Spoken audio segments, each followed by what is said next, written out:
All right, before I roll this interview, I want to let you guys know this is the full interview, unedited. Yes, Ty, I'm sorry, I left in the part where you stepped to get your cat. Ty is a young woman who once believed she was trans. She is desisted and is living with the consequences of her choices. At 19, she was put on testosterone. At 21, she had a bilateral mastectomy. This is her story in her own words, unedited, not twisted. I believe that the system failed her. Uh, Listen to her story and tell me what you think.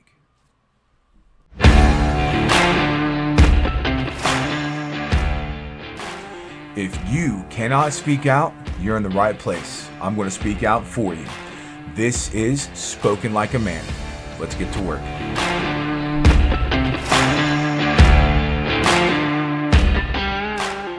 Anything. I don't hmm want to do editing. I'd rather just put it all out as much as I can. I'll cut out like fluff, but I'm going to just keep it as much as I can. What's up, guys? I'm Donnie with Spoken Like a Man. I've got a special guest here, Ty, with me, telling me their story. Ty, tell us a little bit about yourself. What are you here doing today? And, well, what got you here? Hi, I'm Ty, and I am a detransitioned woman. Um, I am kind of just here to talk about my story on both transitioning and detransitioning, and kind of like what brought me to the spot that I am today. I guess in my life, and kind of how I feel about it. Well, I appreciate you for coming on. I know this isn't easy for you. I've actually been talking to quite a few detransitioners, and I kind of get a feeling of what you guys are going through. So I really do appreciate you coming on here. I'm going to just kind of ask you questions to kind of guide you through it if I need to. But really, what I'd like you to do without me guiding you is just kind of tell your story as well as you can. Because when I'm guiding you, sometimes it can move your narrative a little bit. Yeah. So I want you to just kind of tell your story, and then I'll ask clarifying questions where I need to. Mhm. So I guess. Oh, do you want me to? Yeah, start from the beginning. Here. I'll start you out. Well, we'll start out with early Okay. development. I have a list of questions here. I'll just start you out here. So let's start off with how did you first come to believe that you might be trans or not your biological sex? How old were you, and how did that first come about? So I was 14. I pretty much always had like relatively masculine interests. Like right now, I do a lot of weightlifting, and I was really into sports as a kid, even though I didn't participate in them. Um, but I was very flowy on how I used to like present myself. So like some days I would be really feminine, and some days I wouldn't be. Kind of still the same way now, which is a little funny because a lot of people would describe that in a different way. Um, and I guess how I came to this idea or concept that I might have been trans, or it was really introduced to me like a little bit too early on. Like Well, I'm gonna say I didn't. before we go that far, I want to clear a little bit more. So, because I'm actually going to ask about that part too. So you were about 14, you said, and you were starting to not be comfortable. Did anybody introduce the idea to you specifically, and were you going through any like bullying or trauma at the time? I don't think there was at the time nobody introduced the idea to me specifically. I was actually introduced to like transsexuality through porn. Which I was introduced to way too young, and I was way too curious about everything after I had um, discovered that I didn't experience any like direct bullying from my peers, but I did experience sexual abuse and like physical and emotional abuse at home. Um, were you? I'm going to move on from that unless you would like to go into more detail. You were experiencing trauma and abuse hmm at home. You want to go into a little bit of detail, as much as you're comfortable with. Yeah, yeah, that's absolutely no problem. I was actually abused by one of my siblings. Uh, I don't talk to him anymore. But I was also like physically and emotionally abused by my stepmother. Um, and then there was my dad, who was just kind of there. Uh, but yeah, that's kind of the like the bulk of the trauma that I experienced. One of those things, I mean, basically both of them had lasted a good portion of my like child to like early teenage years. Did you were you attending any pride events or like school clubs or online communities? Anything for like I like anywhere else you might have been getting this idea? I'm trying to keep from. Yeah, kind of. So like I knew that I was a little because I knew I was a little different. I started participating in like my school's Gay Straight Alliance. I started my high school's Gay Straight Alliance, which I feel like we had a different name for it. But Oh, you I actually started, started it. yeah, I started the one in high school, which was a feat. At the time, I don't know what I identified as, but I knew I was a little different at the time and wanted there to be like a club for it. And there had previously been a club, but there was like a lack of anybody who wanted to be the advisor for it. So I had to do the whole thing of finding an advisor and finding people who wanted to join. And that's where I met a bunch of trans people. And when I was in high school, like this was becoming a lot more normalized and stuff. So like it's I was very active at that point in time. And then as I grew older and I was more active in like local LGBT community stuff, I was active in all of the Pride events from being in Rochester Pride's parade multiple times. I was in Jersey or Central Jersey Pride's parade. Actually, I was in the New Jersey Pride parade, period. And then I was also volunteering in a lot of like Pride organizations and activist groups. Um, so what role do you think social media platforms like TikTok, YouTube, Tumblr, Reddit, what do you Yeah, think that played in your transition? in the year of our Lord 2012, when when Tumblr was at its all-time high, um, it was like a like kind of like a cesspool's not probably the best word for this, but like it was kind of a cesspool of all of this information. And I think that at the time, Tumblr fed into a lot of the like negative feelings that I had about myself and made it seem like it was more of like a gender dysphoria and not me experiencing like dysphoria or body discomfort from trauma. So like I think that the time that I spent on Tumblr really like impacted how I viewed myself. I like I'm 30, so other things weren't as relevant at the time. Like TikTok wasn't a thing, Vine was, but like this wasn't relevant on Vine at all. And nobody was really talking about it on Facebook or anything. So Tumblr was the big place for like people who were trans or gender nonconforming or whatever term they were using at the time. So you would say it helped you find some community with Tumblr, or Yeah. Yeah, when I got kicked out of my house, which I got kicked out when I was 16, Tumblr was even like the place that I went to because there was like the Trans Housing Collective, and Tumblr was the place that I found like my first roommates when I was 19.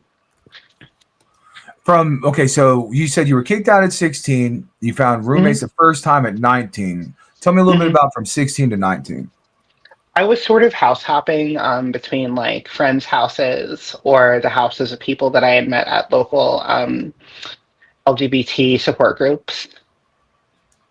And you were kicked out because you were a bad kid, or why were you kicked Oh out? no, yeah, I was kicked out because like I had come out at well, I was not there. I did not directly come out. I wouldn't.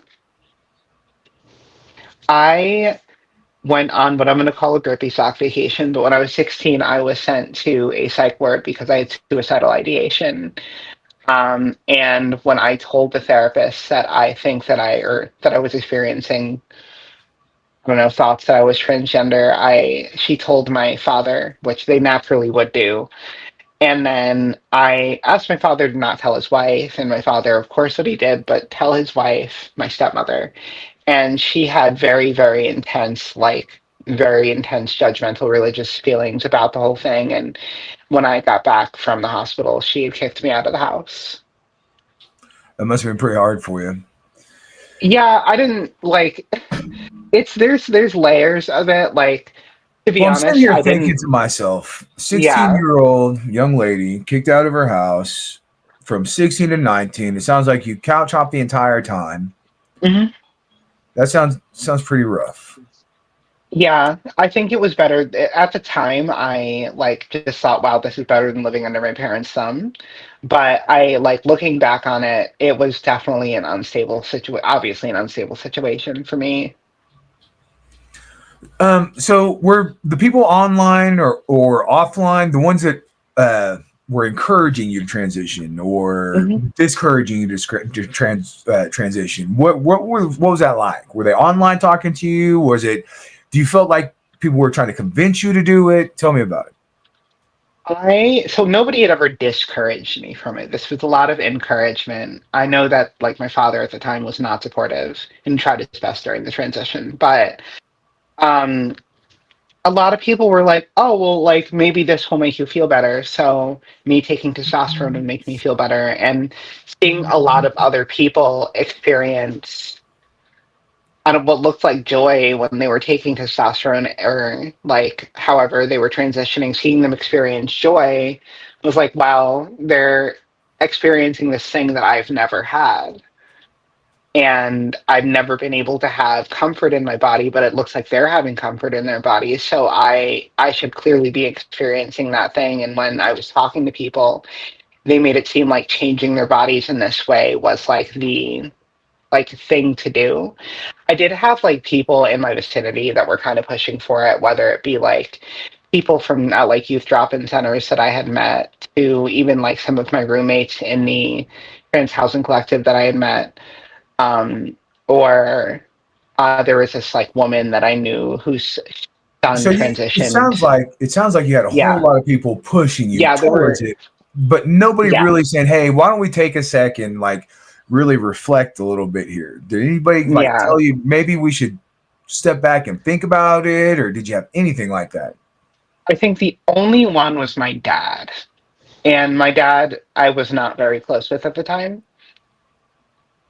So like he said his piece about it, but I was clearly at the time, even like him telling me not to was only pushing me to do it more.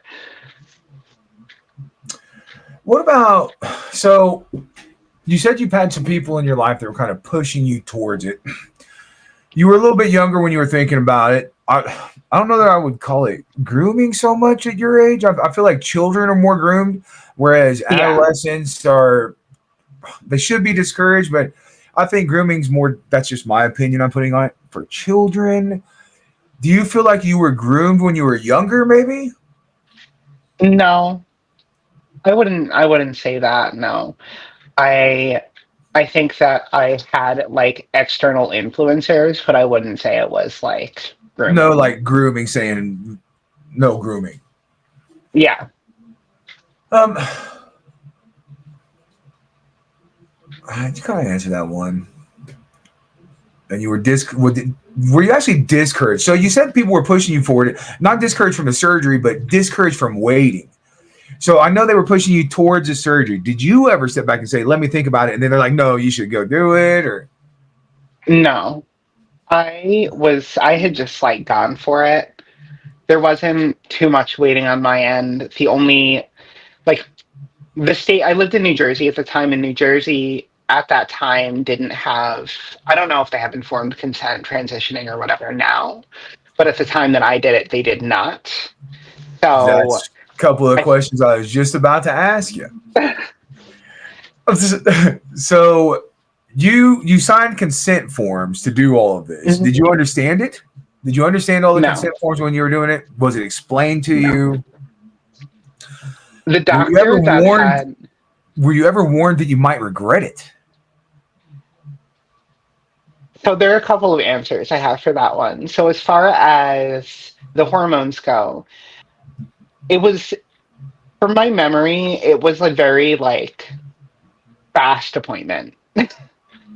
they were asking me how I felt about everything and why I wanted to start hormones, but they didn't give me too much of a warning on like the like negative side effects of it. They just asked me if I knew or if I had done any reading on the results of or like what the side effects of taking testosterone would be. And of course I said yes, but I was 19, so like what 19-year-old is reading stuff?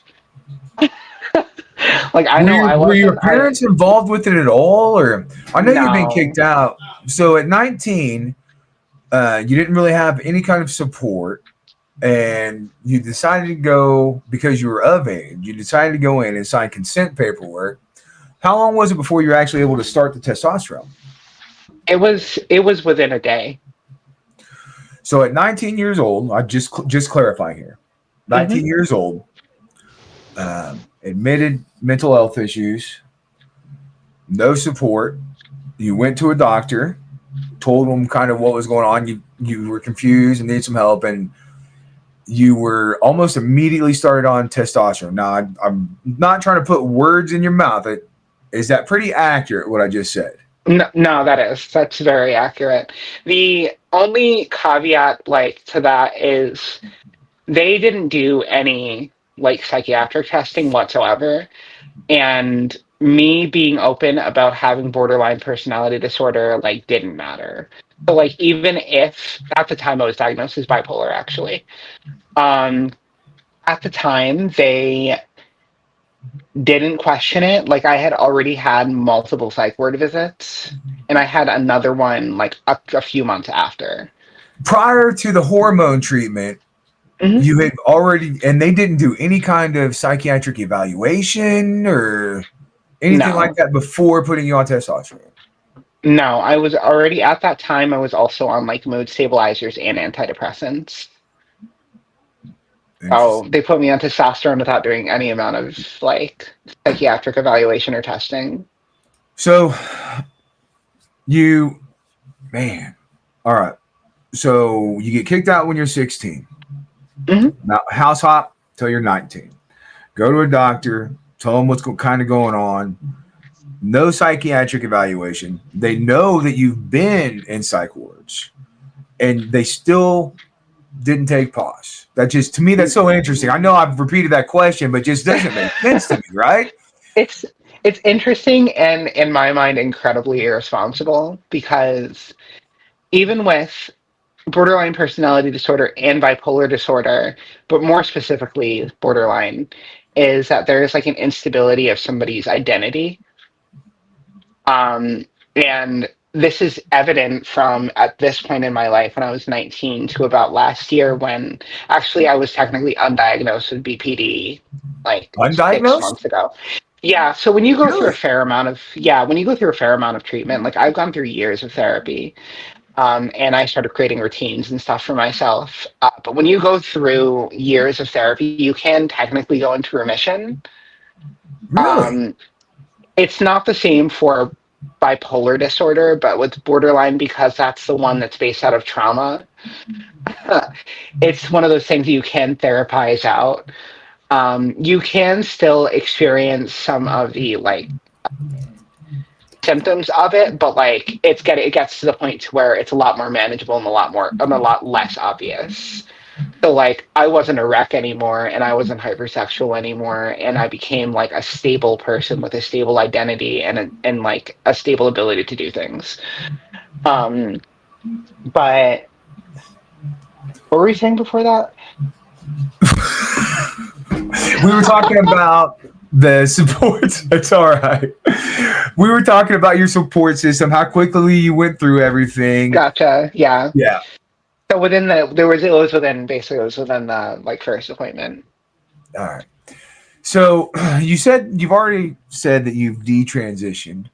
What was the first moment you started having actual doubts after you started testosterone?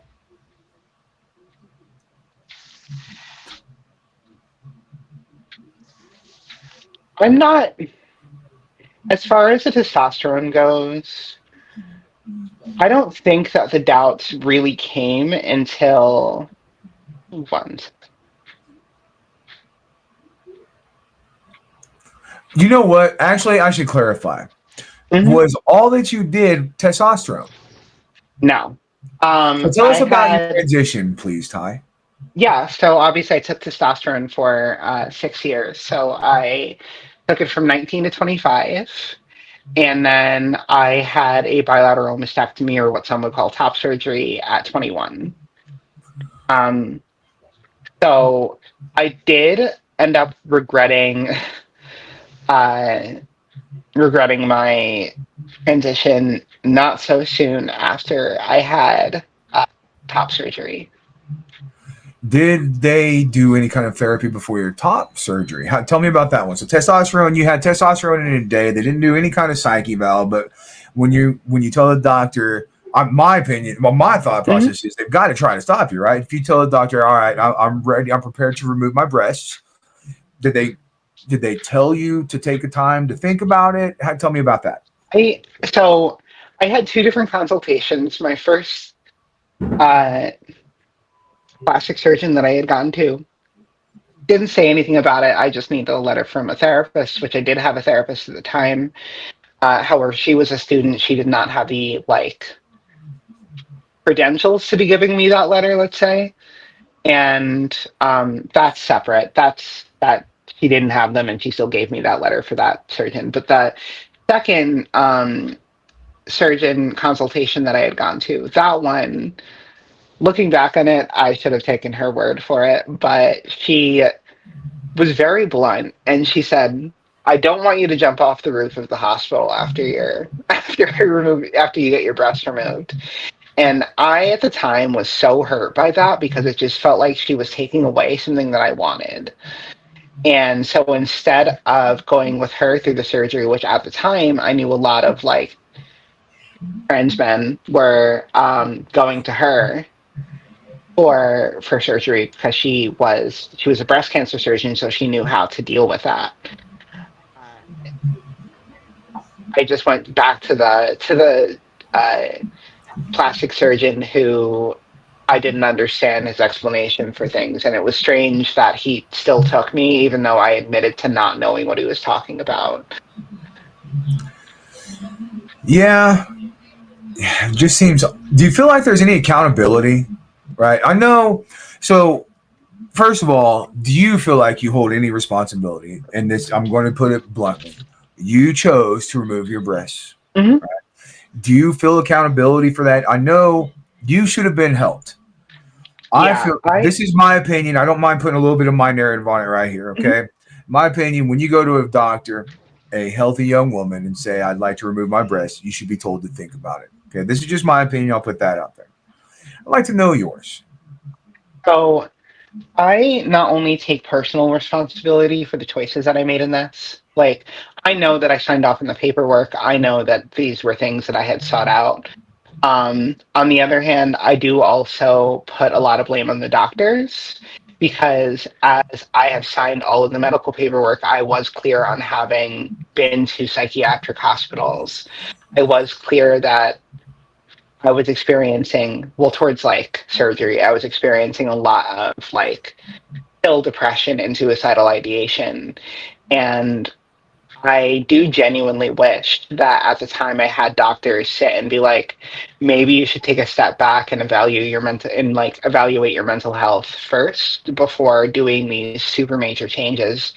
They weren't 100% clear on just exactly the emotional changes that I'd be experiencing, and a lot of people experience a lot of rage, but I experienced my depression went through the roof, and I got to the point of self-harming because I couldn't even look at myself in the mirror after taking testosterone, and I couldn't like How deal how with what I long looked how like. long before your mental state actually started declining? So that was kind of one of my next questions because Ooh. so there's a couple of questions here and there. I feel like they're Mhm. tied together, so I'm going to put them together here.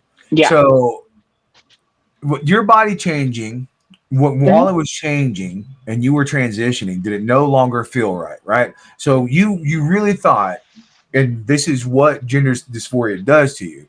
You really Mhm. thought you were a male, right? And then you went to the doctor. I'm guessing here. Yeah, so I Well, can please so explain it. The first part of that is I don't think there was a point that I ever considered myself or thought of myself as male.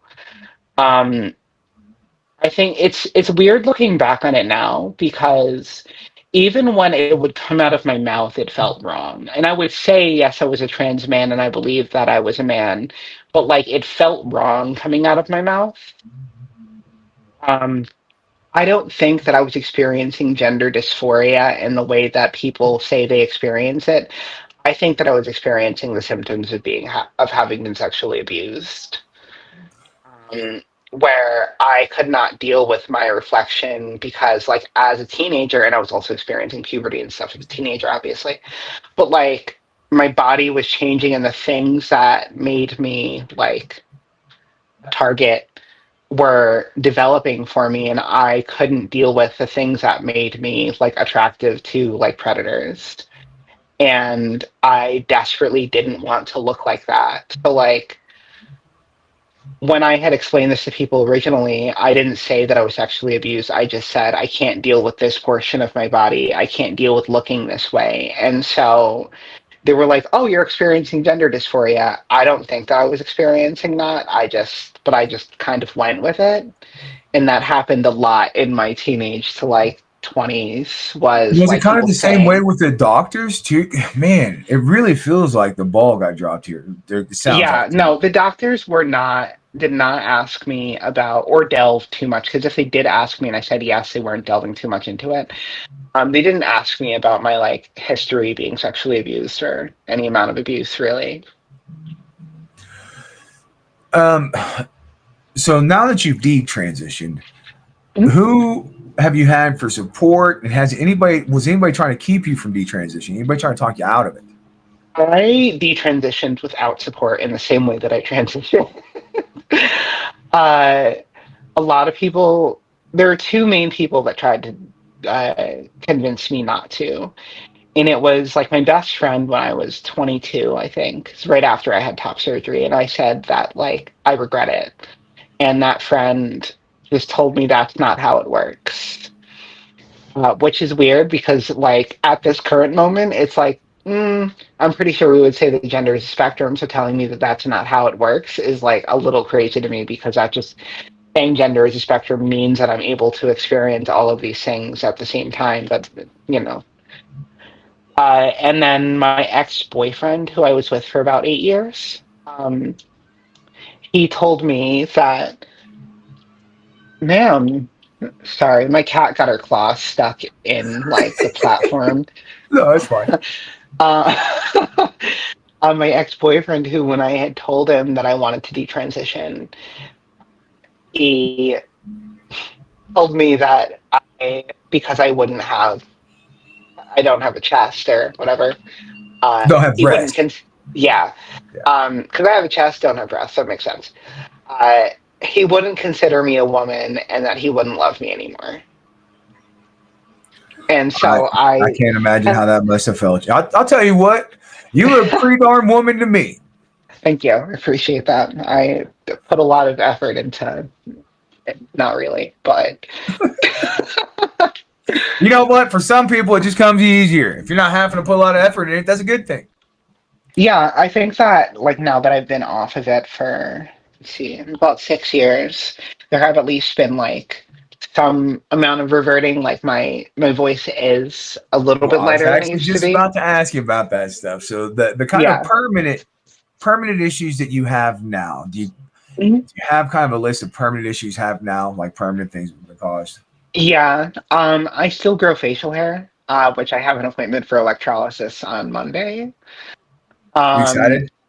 very. The only thing I'm not excited about is that I can't like shave my face for 3 days, so I'm gonna have like a panic attack when I go into work one of those days. I need to get that electrolysis on my back. Uh, uh, luckily, like I had laser hair removal and it got rid of most of it. But it doesn't permanently get rid of of body hair or hair. So like that is what it is. My fertility is a bit in question because I already had PCOS, and then taking hormones on top of that was not a good choice. Um, Those are kind of the bigger things. Like it's mostly the body hair and like the depth of my voice and how deep my voice can go because I do voice training now. Oh, you gotta show me Um, now. I'm curious. nah, I Oh, can't. come on. Come on. Be like, hey, yo, what's up, bro? Can you do Oh it? yeah, that's not happening. Come on. Be like, do it. Come on. Hey, yo, what's up, Uh, bro? as much as I think that would be a fun little party trick, my voice is just kind of like this at this point, which is great because it just naturally comes out this way.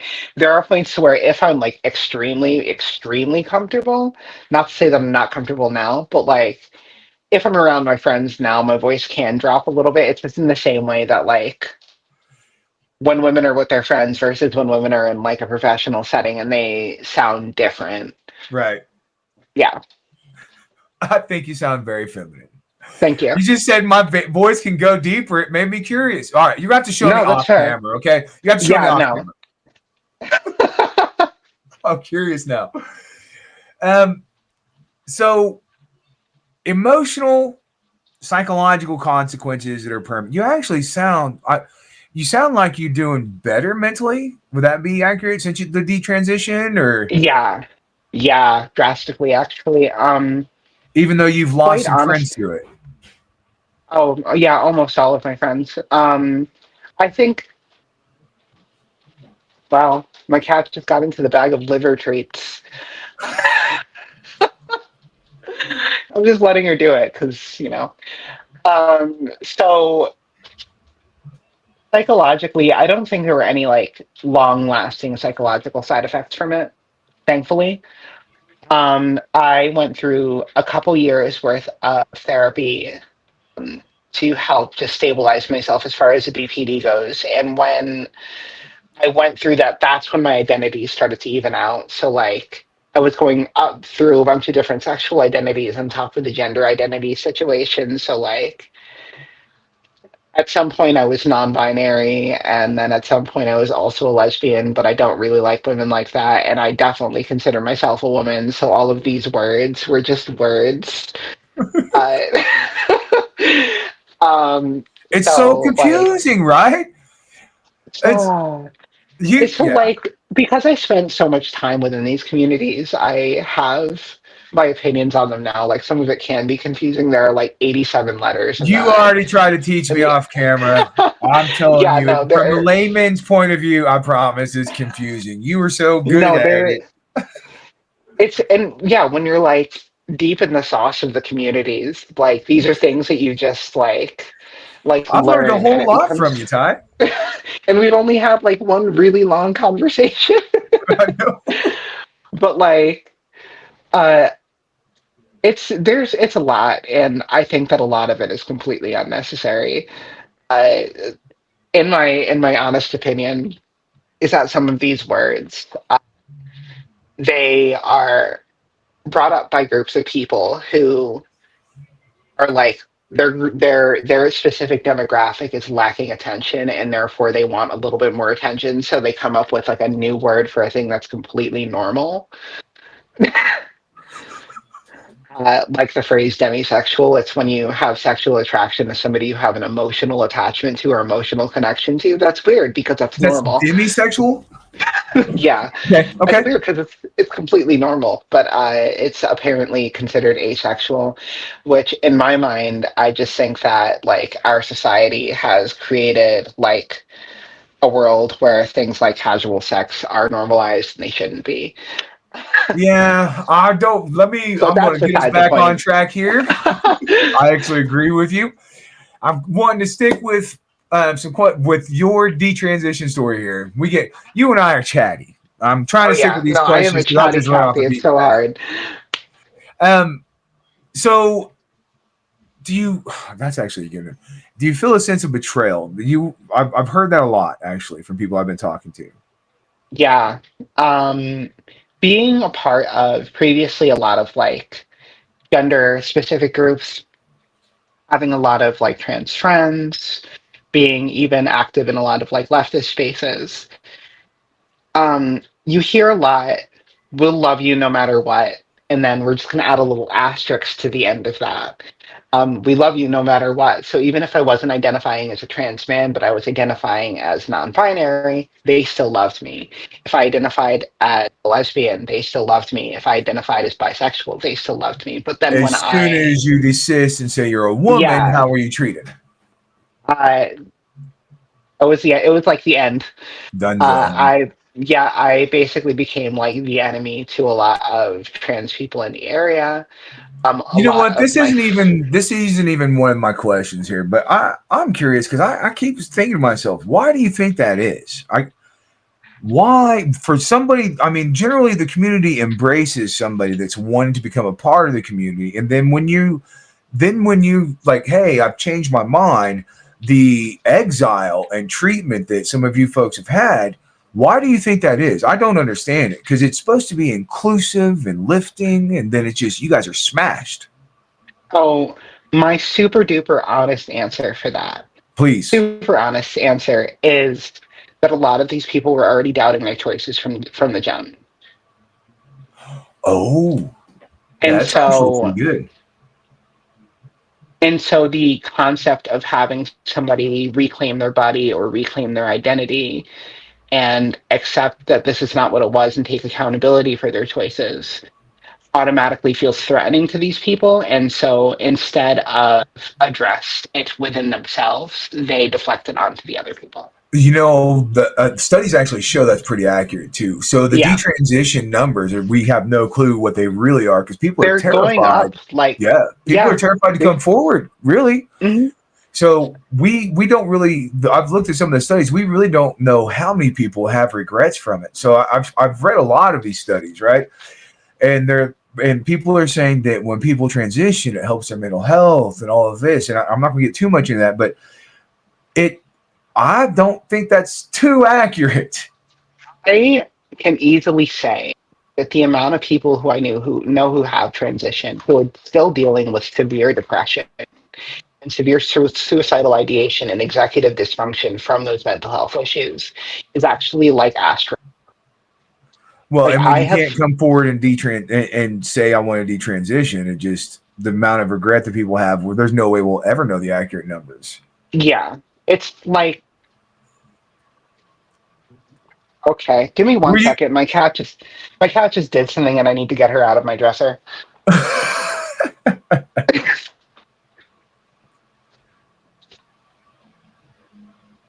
Oh, thank you for getting out. I appreciate that. One of the drawers in my dresser was open, and I saw her dive into it, and then the cat had fallen. It sure did. Uh, and then like climb into the back part of my dresser, which was very stressful. Because she's so small. Uh, so All right. So the community, we kind of said you lost mhm, all connection with them. As anybody, when you speak the truth, right? And it's your truth. I'm not going to say it is my truth as well. I mean, I know it is, but when you speak your truth and say, "Hey, I am a woman," like, have you ever been attacked or they're like trying to side, not physically, but like gaslighting, right? You familiar gaslighting? They're like, "Oh, you're yeah, not a oh good yeah, I'm person. very You're a terrible familiar with. person." Yeah, I have been called a bad person before. I've been called a traitor to the trans community. I have been told that I was betraying like the people around me for like being open and if I'm not trans and I'm not allowed to have an opinion on things. Yeah. Basically like, oh, you're a cisgender heterosexual person at this point, so like everything you say doesn't matter. Which like that's a lot of words for that. But like Well, what I'm kind of getting at is, I feel this is me. One of the reasons I don't mind putting this in here. One of the reasons I'm doing Mhm. this is because now that I've talked to a lot of folks, you guys are getting silenced. You try to Yeah. talk, and it's so emotionally damning for you that you just stop trying to talk out because you're already going through so much, and then just constant attacks, no support. Mhm. It's horrible. Do you think like mainstream media, the activists, or medical institutions specifically are trying to keep your story from getting out? Like, why are they trying to silence you? I think that some of my response to that can sound a little conspiracy-ish, but like on a personal level, I think that my existence as a detransitioner, like I said, threatens people, and the silence and like the silencing, the word of detransitioners, or like detransitioners existing rather, goes against what the like popular opinion or the popular narrative is. And going against what is the popular opinion is wrong, like period, just in general. For like the larger of society, is that if you go against the popular opinion, it's wrong, and nobody wants to co-sign something that's wrong. That's why X, Y, and Z political ideologies exist, is because they all want to group think it rather than allow for diversity. um I think that people don't want to acknowledge that there are people who have been harmed by this system, and instead keep on allowing for like forever patients to exist, whether that be forever patients on hormones or forever patients on like mental health medications. Pharmaceuticals and stuff like that. Yeah, If they can you like keep you no, coming in for pills or medicine or shots, yeah. it's I profitable. don't. I think that a lot of this, an awful lot to do with the doctors and pharmaceutical companies, and like Yeah, no, I I understand don't. exactly what you're saying. If they can Yeah. keep a patient sick, because Hmm. really, if you think about it, a healthy woman that has gone through what you're going through, it's not helping your body at all. It's damaging it. So if Hmm. they continue damaging your body, they keep a patient for a long time. That's that. Yeah. Does that summarize what you're saying? I believe that's what Yeah. you're. What would you say to a young person being told that they're in the wrong body? Let's say a younger person, maybe even after puberty, going through puberty, somebody that was your age. What would you have to say to them if they're being told they're in the wrong body? It's your body. It's not the wrong one. Like I don't know how else to explain that, but just being like, that's not how that works. Like you weren't like, I don't like to push my religious beliefs on people, but like God did not place the wrong soul in the wrong body. That is your body and that is your soul. Like I you were love not that. created as you were not created as a mistake. There are no mistakes. Your body is perfect the way it is. It's just that we aren't taught how to learn how to love the changes that go through and how to deal with the changes that we have to deal with through puberty. Instead, we're just told, hey, this is going to happen, and that's it. Like, or you might dislike your body during the time you're in a lot of pain physically and emotionally because there are things that are growing that you're not like prepared for. But like Something like at the 80 or 90% of youth that are transitioned, if their devices are left to them, if they're left to their own devices, if they're left to go through puberty, Mhm. most of that goes away. It's like 80% Yeah. female too. If you look at the trans Mhm. community, I believe it's like 75, 80% the female. the funnier part of the that 75% that is like female is that most of that 75% are also undiagnosed autistic. And the problem with that is that autistic people, specifically as I am diagnosed and was when I was in third grade, is that we experience a very specific, like, uh, I'm gonna bring you in just a little bit here because I have to yeah, research. I have to research and put facts out to back up what you say sometimes. So let's stick to specifically your yeah. experience. So you are So, autistic. like, I believe there are mhm, studies that are linking that sort of thing, or mhm, I should say I'm noticing trends myself, but I don't want to speak yeah, on to it until I put the research out. All right, let's kind of stick with this has been your experience so far, or yeah. your personal conversations with people, Mhm. stuff like that. So basically, So what I would tell a younger person is out there, not exactly, they're not a mistake. It's just like what they're experiencing is normal. It's completely just like, normal. yeah. Wait it out. You will be okay. Hmm. What would you say to a parent who's afraid of losing their child if they do not affirm their child? It's only temporary. Like realistically, my dad didn't affirm me in the beginning, but I have a great relationship with my dad now. I think that if you keep on attempting to at least have a loving relationship with your child, and you're not like demonizing the child themselves, they're going to come back. It's just going to take time. Like, they might at the time think that you're not a good parent and they might try to go no contact with you. But at the end of the day, like, we need our families and your kids are going to come back. It's just going to take time, and just continue giving them the space and love as their parent, and continue inviting them to things and continue letting them like be a part of your life. I'm going to But get a little eventually, clarity from you here. mhm, Do they love them by affirming them or love them by telling them the truth? we're telling them the truth. That's kind of a more direct question for you there. Yeah. So, um, do you believe that some children are being groomed or coerced or misled into transitioning? Yes. I think that the society that we have currently, um, it this is an opinion question, so I'm going to give an opinion No, yeah, answer. yeah, absolutely, Yeah, absolutely. okay. So for instance, with the apps that we have between TikTok and I guess people might still be using Tumblr. And Tumblr. Um, TikTok, Tumblr, Twitter, whatever. Um, because a lot younger people have more access to this than they probably should, even though Twitter, I believe, is 18 and over.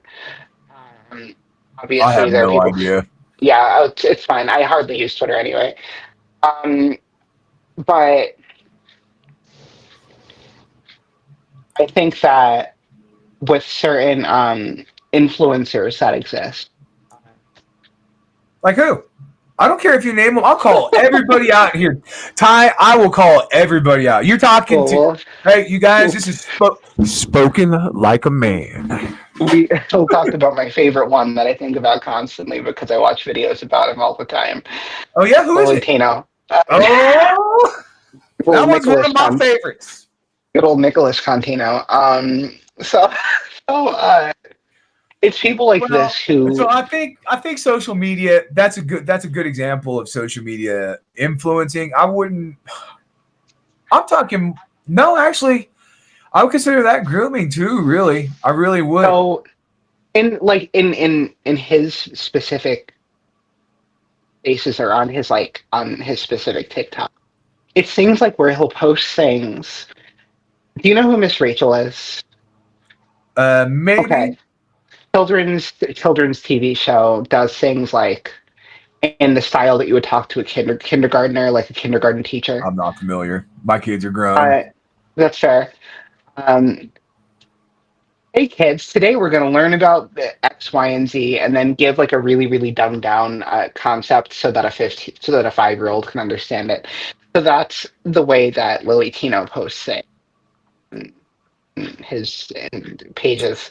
At the same time, on the same exact page, people refuse to grasp the fact Hey, that on the I'm going same to put this page he out there. also. I think you're a pervert. You Huh? should be locked up and be put in prison and Oh never man, allowed to procreate. this I'm is going the. to put it out there. I don't care what Ty says. Ty might not be saying this. You Oh sick, no, I am. disgusting pervert. I hope you go to prison and stay there.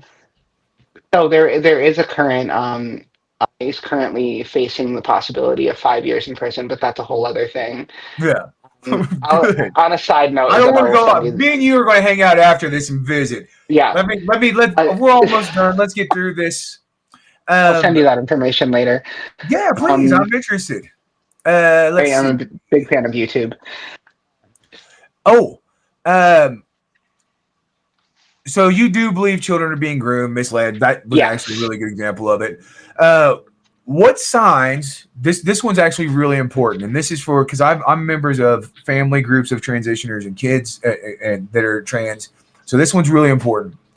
What signs should parents, teachers, and loved ones look for to know when something isn't right? What do they need to look for? What do they need to so that what happened to you does not happen? What should these parents be looking out for? What should these teachers be looking out for? Like, what signs do you think you gave, or what signs do you think there are when an intervention, somebody needs to step in and help? I think it's actually the social group. What's that? One more time, you broke up. I think that one of the biggest things is actually the social group. Keep of an their eye on the child. social group.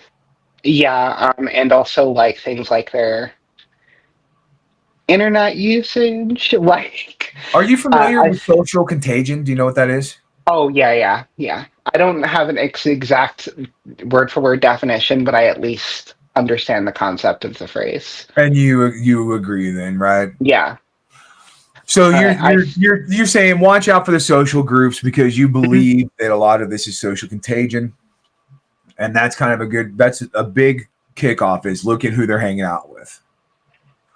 All right. Let's see. Now, what would you if someone were to say, "Oh, this isn't happening. Kids aren't transitioning. People aren't regretting transitioning." What would you want to tell them? What would you want to show them? For the ones that are saying, "Oh, this isn't real. It's not true that people are regretting doing this." Yes, we should be doing this. What would you say to them? What would you show them? Big the giant scar across my chest.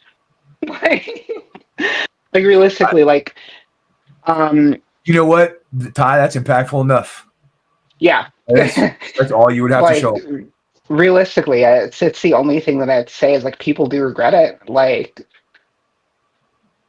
I had a mastectomy and that was the worst pain that I had ever experienced, and now I can't even look at my chest because I have a giant scar across it.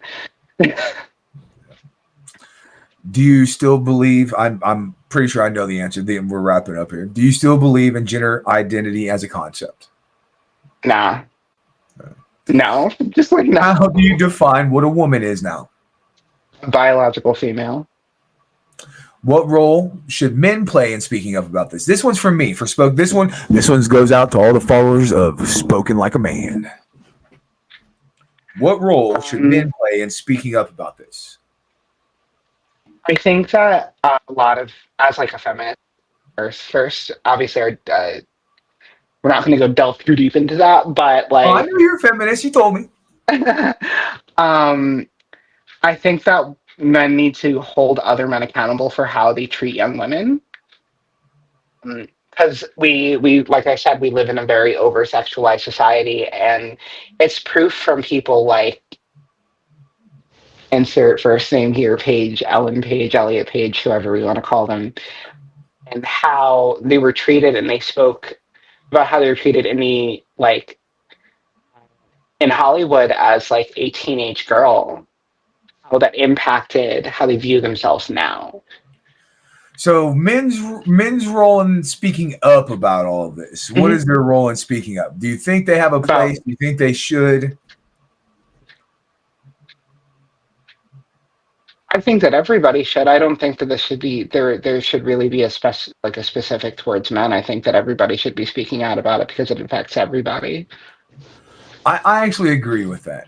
I Like, think I agree with that 100%. I had to put men in there because it is spoken like a man. So that yeah, no, question that's in there fair. specifically because I'm outspoken. I'm a very strong, very Yeah. masculine man.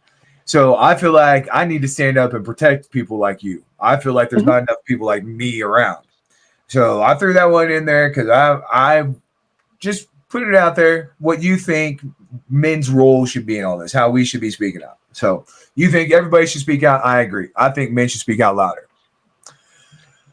And I do believe that men should hold other men accountable as well for your feminine self, Yeah. feminism self.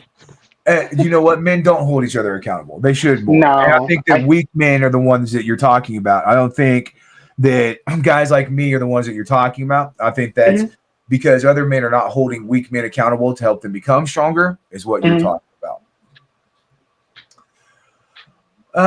Do you believe society's definition of love and acceptance has been twisted? Yeah. Um, I like that kind of feels like a yes or no question, though I am going to It's a broaden that a yes or little no bit. question, but no, I Yeah. really want to hear So how do like you think that's been twisted? The definition of I love and acceptance through the society.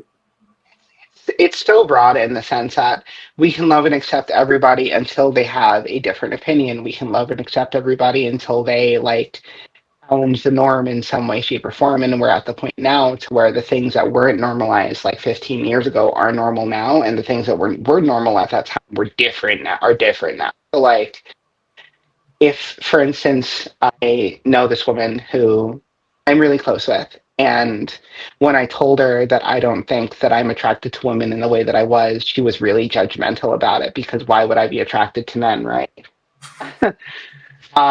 And there was a lot of judgment and not as much acceptance about that. In the same way, where when I was open about the fact that my political views changed, we didn't love that my political views were changed. And instead of accept that they were and understand why they were, we just kind of shamed me for it.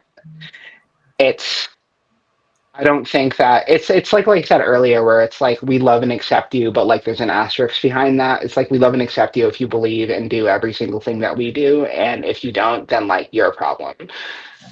Yeah. Uh, yeah. In your well, again, just yeah. I have all kinds of commentary, but I'm not even going to in this video. In your particular situation, what would justice feel like? What would that look like? You have, I really feel like you've been done wrong, but I feel like you have some accountability in there. What, if you were able to have justice, what would that look like for you? Whether it's making sure other people don't do this, somebody's getting consequences, what would it be? It would be like mental health care, psychiatric evaluations, like as a baseline, things that need to be happening before these changes take place. On top of that, the doctors that are doing these procedures on people without doing those things, they should just straight up have their licenses taken. Making permanent changes to somebody who doesn't have the mental capacity to understand the changes that they're making to their body, they should not be doing any Oh, amount I of wouldn't. surgery Yeah, on. I'm glad you have that opinion. I actually agree. I think that if somebody, a male or female, comes in asking to dismember themselves, that doctor should really take a pause and talk to that person. Mm-hmm. And you said it was 1 day before the testosterone. How long before the bilateral? Uh, so I went in for consultation when I was at my second appointment. They were like, okay, we'll call you for a date. That was within 2 weeks after the second appointment. So you went to one doctor. I'm sorry, I'm going back because I'm looking at So some of the questions I want to you, follow up. You went to one doctor. You went searching. Like, I'm going to put it bluntly. You had mental health issues. You went to one doctor. It wasn't working out, so you went to another one. And I bet if that one didn't work out, you probably would have gone to 4 or 5 or 6 more to try yeah, to get what you I want. was I was doctor shopping. Yes, you know what? And that to me is a sign, right? Mhm. To me, that's a sign that you're reaching out for help. It's not one that, oh, because I'm feeding in a little bit here because you already kind of told me that you gone looking, and then I've seen what people are saying. Oh, you did this to yourself, and it's like, I believe that you do have some accountability, right? But I Mhm. also believe that a doctor's job is to make sure that you're mentally fit and you're not doing that to yourself. So That's yeah, that's sort of what I mean. Where like, yeah, I can take accountability, but at the other end, doctors need to take accountability for like absolutely, allowing these I decisions agree from with a you. clearly mentally ill person. What kind of support system do detransitioners need?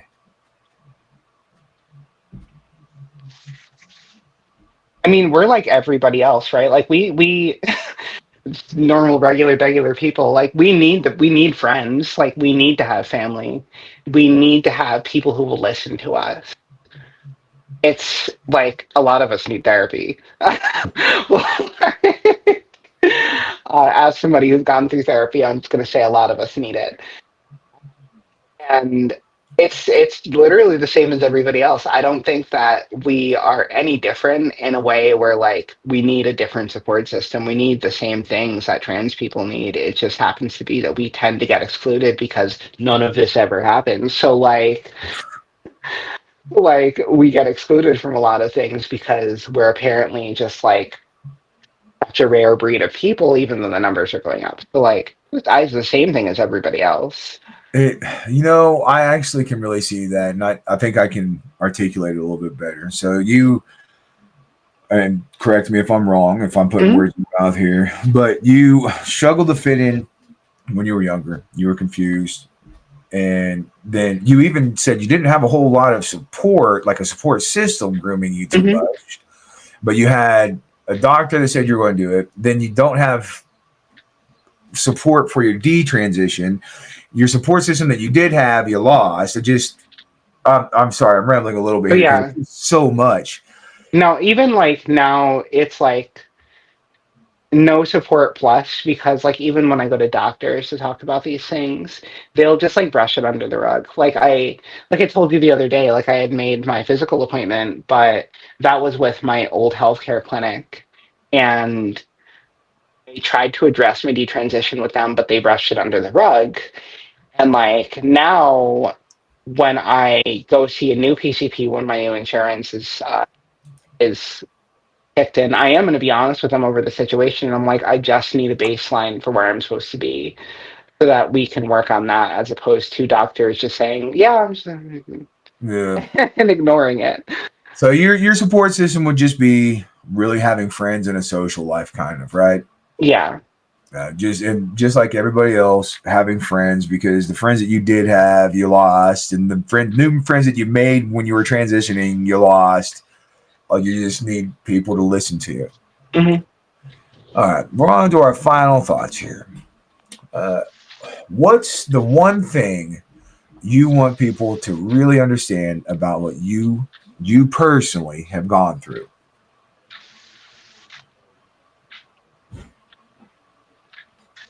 I, I mean, like I was just like deeply mentally ill, like, and like not nobody wants to hear that. Nobody wants to acknowledge the fact that mental illness can affect you in this way. But like I was deeply mentally ill and nobody listened to me or nobody acknowledged it. And like the lack of acknowledging those mental illnesses got me where I am today, realistically. What? Why are you speaking out now, even though it costs you, even though you've got to deal with the backlash? Why are you doing it anyways?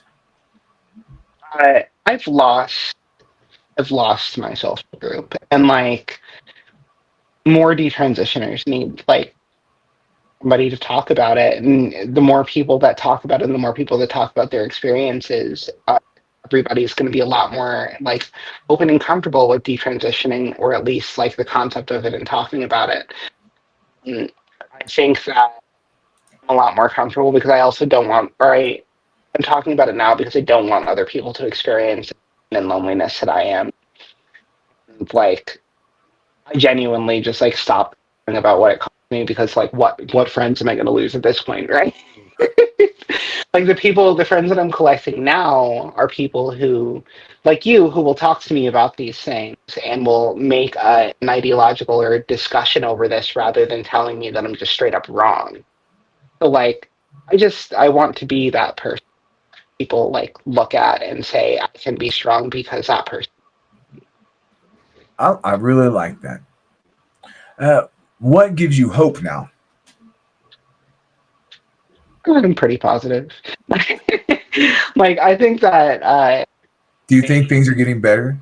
yeah, like the last maybe like year and a half of my life has easily been like the best year or so of my life. Like I recently started dating again. I am experiencing life the way that like it was Wait, can meant to we did experience we it. talk about that on video, or is that before the interview about We your talked about that. the little We Davy ta- Schmaby? we talked about that before the interview. So, guys, Ty had a date. Was that today, right? Yeah, that was said earlier today.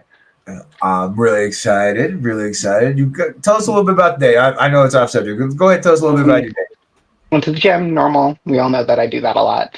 And then and then me and him met up for originally for coffee, and we went to this coffee shop in the city, and then afterwards, 'cause he also doesn't drive, so we walked from the coffee shop to his house to his job, which was like a 15 to 17-minute walk. And we still sat at his job and still continued talking, which this had gone on for like 2 hours. And right before his shift started, he like made me fries. That's awesome. Hungry. He made I'm. me fries. I love that smile and the laugh that you had. Like you just light up a little bit. I'm guessing you had a lot of fun. No, When was the last time you were able to go on a date? I have gone on a handful of dates over the last 6 or 7 months, but dating admittedly as a detransitioner. Rough. Because I don't know if I should bring it up to people at this point. I don't, unless for some reason it comes up in conversation. Um, because like I told one guy, and then he sent me this like 5 paragraph text at 5 a.m. about how he thinks I'm lying to myself. You're kidding me. This was a dude that you were dating me, or Oh you were yeah, dating? yeah, You told I'll about it, send and he you said, I'll send you. It's the funniest message to like "Oh, wake you up have it? to. Please, for the love of God, send it to I me, have the Ty." snapshot of it. I'll send it to you like personally, but Oh, it was you like the gotta let me put that. funniest. You gotta let me put that on the internet. You gotta let me. Oh I'll yeah, call no, all these guys out. I'll be like, it's "Hey, look what I personally found, bro." it's personally on my Instagram. It's so funny. Uh, but then it's like when I was a little bit bigger, I wasn't as feminine looking as I was, so then people would ask me if I was a man, which was super uncomfortable for me because I'm like, that's a real long story. um, You know so what? like, I got two more questions. okay, First one is, what would you say to your younger self if you could go back? full stop. Uh, Did you say full stop? full stop. Full stop. I think that if 19-year-old me had the version of me like appear in a time machine, like right before that appointment, I'd be like, stop, get back on the train, go back to New Jersey. And I think that while I wouldn't listen to my dad telling me that, I think that I would listen to 30-year-old me say it. Don't do it. Because I'd be like, yeah, okay, that's fine. And All right. but I like, got yeah. one last one, and you can take your time on this one, and you can say Mhm. whatever you want. Is there anything else you would like to share, no matter what it's about, and no matter how controversial it is?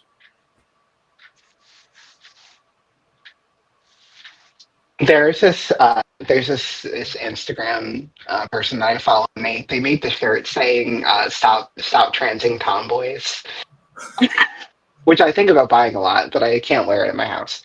Uh, Is that how long we're gonna leave this? That's your last it's stuff, a, Ty? I the like that. boys can be effeminate and girls can be tomboys without them having to be trans, and this can be a normal thing if we make it a normal thing. So like, why are we not making this a normal thing? It's I as simple as agree. like as a like masculine-ish woman is that like we can be these things. These are not specifically genders. We're able to be what we want to be. It doesn't need to be that deep. You know what I've likened the new gender thing to? I don't think it's gender. I think it's personality. Yeah. I, I I think think that I think when people are saying I identify as this, what they're saying is this is my personality. It's not what they are. This is my personality. So it's not objective. It's completely subjective. yeah. I honestly my own opinion of that is that I think that a lot of people saying they just kind of want more attention. You know what? I don't think they're intentionally doing it sometimes. I think it's a desperate need, a cry for help. I need help, I think sometimes is what that is. Yeah. Pretty much. It's like that's my view of it anyway, because a lot of people who do this are also a part of groups of people that like nobody really pays too much attention to. And when they need help, they're going to do the thing that's going to get all eyes on. And whether that's transitioning and now all of a sudden your family's paying attention to you and telling you that this isn't the right thing, and then you're causing a problem, which is keeping more attention on you. Yeah. So it can just be, It keeps yeah. you the center of attention. I think that there's a lot of the community that is dealing with either BPD or like narcissistic personality disorder, where like they need to have droplets of attention on them at any given moment. Yeah. Well, Ty, I really appreciate your time. I think you are a wonderful, beautiful, feminine woman. Thank you. I appreciate you taking the time to answer my questions, and I really appreciate you. Let me tell your story. I hope I can do it some justice, and I hope we become good friends. I really do. I enjoy talking Yeah. with you. I've been having a blast talking with you, and I'd like to make sure we stay in touch. Like I don't want to Oh, just do the interview absolutely. and be done. Like I want to stay in touch and visit with you and just chop it up. Yeah. All right. Well, thank you again for this. I'll start getting this put together, and we'll get her up.